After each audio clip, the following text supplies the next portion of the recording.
আজকে আলু টমেটো দিয়ে মাছের একটা সুন্দর সিম্পল রেসিপি করব। তো ভাবলাম আপনাদের সাথে শেয়ার করি, যেহেতু এটা গ্রামীণ রান্না আর আপনারা সবাই কিন্তু জানেন যে গ্রামীণ রান্নাগুলো একদমই সাদামাটা হয়, খুব বেশি মশলা এতে থাকে না। তো viewers, welcome to my kitchen. আজকে আমি আমার কিচেনে রান্না করছি শোল মাছ, সাথে এক টুকরা কাতল মাছ আছে, কারণ আমার ছেলে শোল মাছটা খুব একটা পছন্দ করে না। বড় শোল পছন্দ করে, বাট ছোটোটা নয়। সেই কারণে তো মাছটাকে আমি প্রথমে হলুদ লবণ মাখিয়ে খুব সুন্দরভাবে ভাজি করে নিব। মাছটা যেহেতু জ্যান্ত, সেক্ষেত্রে ভাজিটা কিন্তু একটু কড়া করে করতে হবে, না হলে এ মাছের ঝোল কিন্তু একদমই ভালো লাগবে না।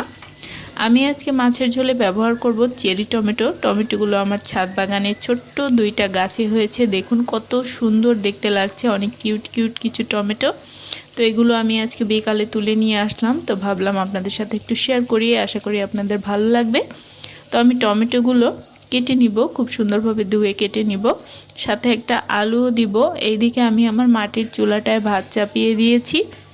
তো ভাতটা ফুটে গেছে অলমোস্ট, আর কিছুক্ষণ জাল হলেই কিন্তু ভাতটা হয়ে যাবে। একদমই ধোয়া ছাড়া রান্না হয়, যেহেতু পাতলা চেলা কাঠের।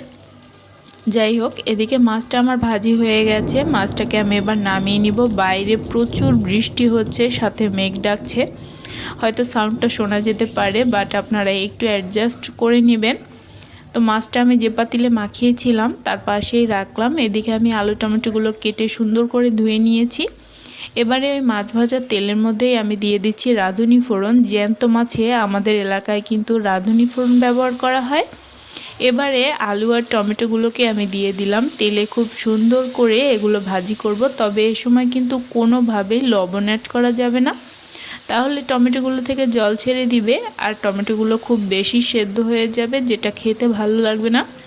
এবারে এর মধ্যে আমি 2 কোয়া মতো রসুন আর অল্প একটু আদা শিলপাটায় ছিঁচে দিয়ে দিয়েছি। এটা কিন্তু মোটেও বাটিনি, আপনারা চাইলে গ্রেটারে গ্রেট করে দিতে পারেন। আদা রসুন খানিকক্ষণ ভাজি করে নিয়ে এবারে আমি দিয়ে দিব মশলার রেলগাড়ি। মোটামুটি যেসব মশলা আমি প্রত্যেকটা রান্নায় ব্যবহার করি, জিরার গুঁড়া, সামান্য একটু হলুদের গুঁড়া, একটু লাল মরিচের গুঁড়া আর পরিমাণ মতো লবণ। আমি এখানে মরিচের গুঁড়াটা কিন্তু খুব বেশি ব্যবহার করিনি, কারণ আমার বাচ্চাও খাবে, সেজন্য।